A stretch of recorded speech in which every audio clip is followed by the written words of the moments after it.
Hello everyone, how are you kapatid? How are you today? This is Mrs. Trinker. Andito na naman si Mrs. Trinker para mag-usap-usap tayo ng mga bagay-bagay na totoong nangyari sa ating mga buhay, lalo na sa panahon ngayon. But this video is all about practicing talking to camera without script. So wala po tayong script na sinusulat, basta kay mag-practice tayo dito ng salita, no? Paano tayo humarap sa camera, paano tayo makipag-usap na walang tao, diba? Parang nababaliw ba? Hindi, may topic tayo, syempre, no? Mas maganda yung may topic tayo, pero kailangan kong mag-relax, take the deep breath, kasi parang ang bilis ko talaga magsalita, guys. No? Mrs. Tinker is always speak quickly because pag magsalita ako ng mabilis, gumagana din yung aking makina, no? Yung makinarias ng aking isipan. Hindi nga, bitaw, no?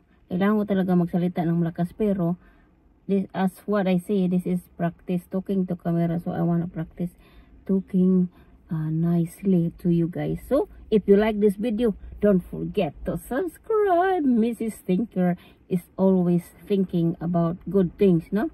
Good things, positive energy, peace, hope, joy, motivation, inspirational topic. That's my vlog, no? Yung mga vlog ko dito is paano ako napunta dito sa Australia, anong mga bagay na, for example, ano yung negative na nakikita ko sa Australia, or ano yung bagay na nahirapan ako, yung mga challenges ko sa buhay dito sa Australia. Yun talaga yung mga problema na kailangan nating pag-usapan. Kay life is not always about golden days in Australia, you know? Paano ko sinisit up ang aking buhay dito sa Australia na hindi naman ako professional. So ang ginawa ko is, guys, dahil nung naging resident na sa Australia, ang ginawa ko is nag-training ako na mayroong benefits na galing sa gobyerno. So nag-training ako bilang caregiver. So certificate 3 yung aking kinuha. Alam nyo, ang challenge sa akin is hindi madali kasi medyo malabo-labo nga ang ating mata. Pero ang aking yung pagiging perseverance ko, hindi ko pinakita yung weakness ko sa aking instructor. They don't know that I have weakness. Pero ang weakness ko talaga is yung magsulat, magbasa. Hindi ako magaling sa analysis. Pero pagbigyan mo ako ng trabaho, gagawin ko yan ng tama na mas maganda pa sa training na natutunan ko. Kasi sa buhay ko, ina-apply ko yung kung ano yung tuong buhay ko, kung ano yung naranasan ko, kung ano yung experience ko sa bilang Pilipina na nagmula sa probinsya. Yun ang advantage natin, guys, pag pupunta tayo sa ibang bansa, lalo na pag alam natin yung mga basic life skill. Kasi pag care worker ka, siyempre mga basic life skill yan, at dagdagan mo na lang ng mga training dyan, pero kasama pa rin talagang the best talaga yung mayroon kang alam sa buhay, yung basic life skill. Paglalaba, paglilinis, pagluluto. Kasi common sense yung pagluluto, common sense yan. Halimbawa, pag walang pagkain yung walang maraming pagkain yung client mo, so didiskarte ka. So diskarte at common sense ang kailangan, no? Halimbawa, barado yung sink. Ano naman gagawin pag barado ang sink? Siyempre, ipapump mo yan, di ba? Pero wala silang, pag yung mga kasama ko, wala silang alam kung paano, pabayaan na lang nila kaya magtawag ng tubero.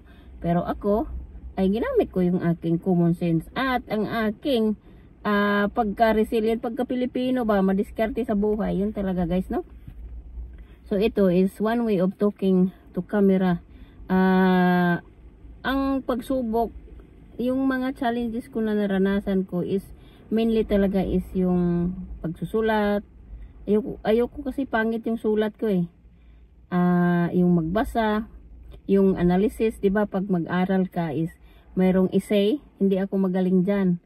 Pero bigyan mo ako ng trabaho, trabahuin ko 'yan ng talagang may pagmamahal, 'di ba? Ganon talaga ako, guys, no? Pagmamahal sa trabaho. Naisipin mo, yung trabaho mo is yung nanay mo na inalagaan mo ba? Para hindi ka stress. Kasi pag hindi mo isipin na parte yun ng pamilya mo. Hindi mapapagod ka at ma-stress ka. Pero mas maganda talaga na isipin mo na ang trabaho mo is yung nanay mo, or looking after your relatives, your family, your husband, no? Di ba nga ganun ba? Para yung maano yung mind mo, yung mindset mo ba, maano ba, gumagana na with care and love. Pero, pagkatapos ng trabaho, forget mo na yan. Huwag mo na isipin daw. Kung ano yung problema sa trabaho, huwag mo na dalhin sa bahay mo kasi maapektuhan din yung family, being a wife or being a husband, maapektuhan din yung pamilya mo. Kaya, ganun ako, nilalagay ko sa lugar, no? So, ganun guys, no? Ito is a random topic lang to. Random topic, according to my duty as a care worker here in Australia. So, yung mga pros and cons na naranasan ko is marami talaga. Pero I never think about that pros or cons. Yan yung negative. Ganun sila eh. Yung pros at cons. Yung pros is yung maganda. Yung cons is yung pangit. So, yan. Never ko iniisip yung negative side sa mga experience ko dito. Ang iniisip ko is yung ano talaga, yung positive, no? Positive ang iniisip ko dito. Kasi, pag dito ka, pag may training ka, makapagtrabaho ka, basta hindi ka lang tamad.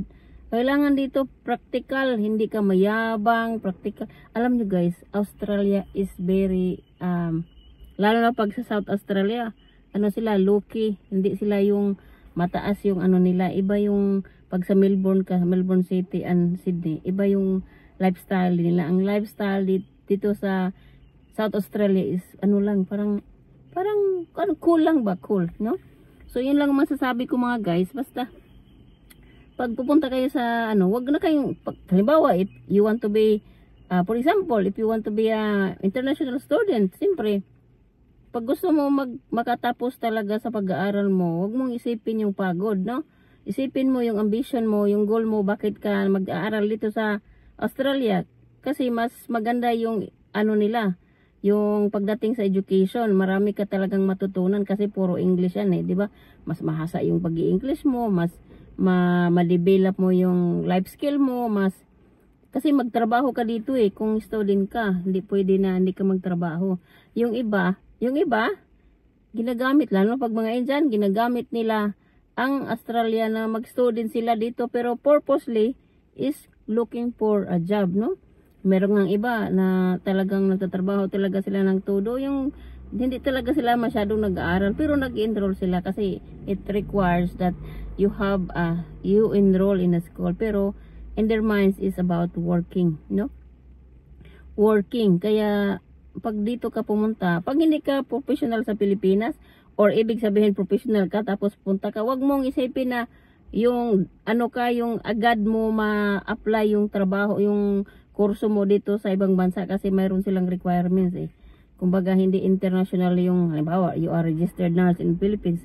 Ay pagdating mo dito, maging caregiver ka or maging ano ka, office girl o ano yung trabaho mo. Kasi yung registration mo is not valid in Australia. So you have to study more and have an exam for Australian. Pero, ang maganda din doon is kung makapasa ka sa kanilang Australian registration, you can work everywhere, no?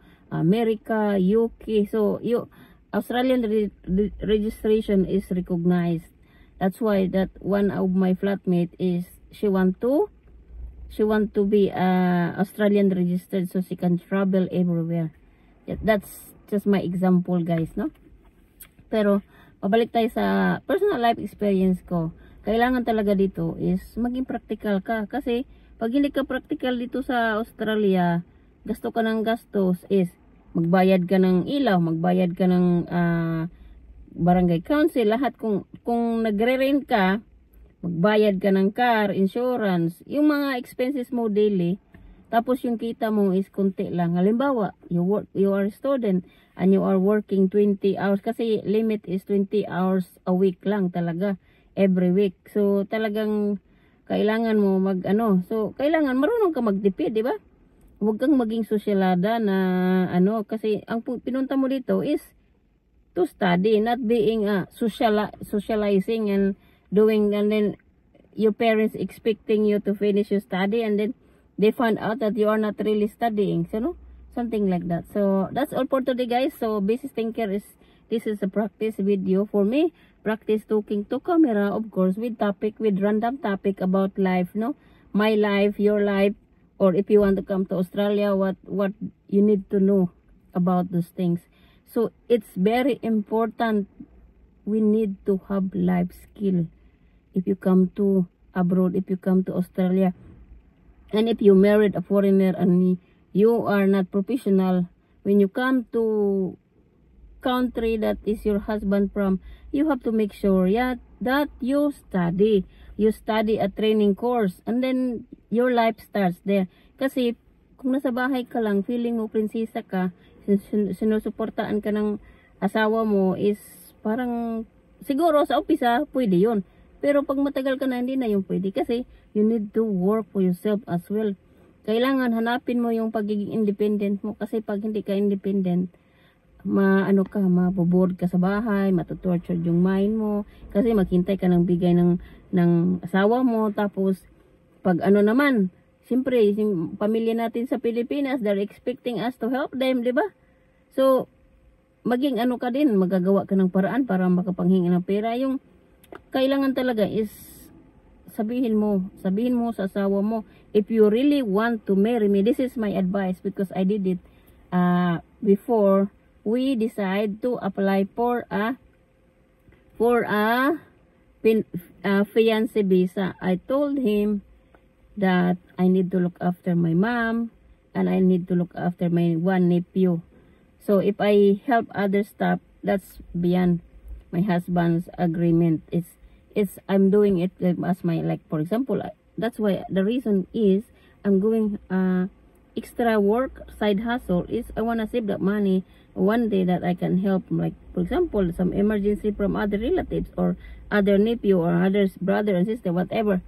So that's the reason is. But the main is we had a conversation about that I need to help my mom, I need to help my nephew, like especially now the father of my nephew is died, so it's my responsibility because the mother had nothing. So I had two people that I am responsible, and my husband knows about it. So it's very important before you decide to marry a foreigner, because their culture is different to us Filipino.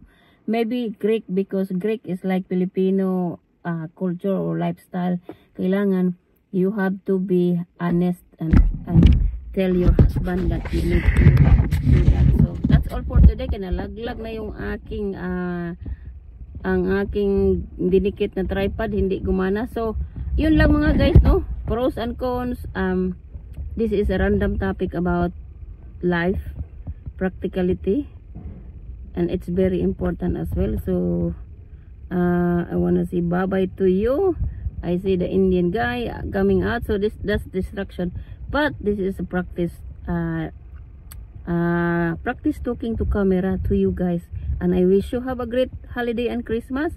Always make sure you share your story to one another or to your friends. So especially about awareness, what is yung mga bagay na hindi natin pwedeng gawin, yung mga I have a lot of topics. So if you like it, please subscribe and click the notification bell so you will be notified if I have a new video about life in Australia, what life look like in Australia. So thank you.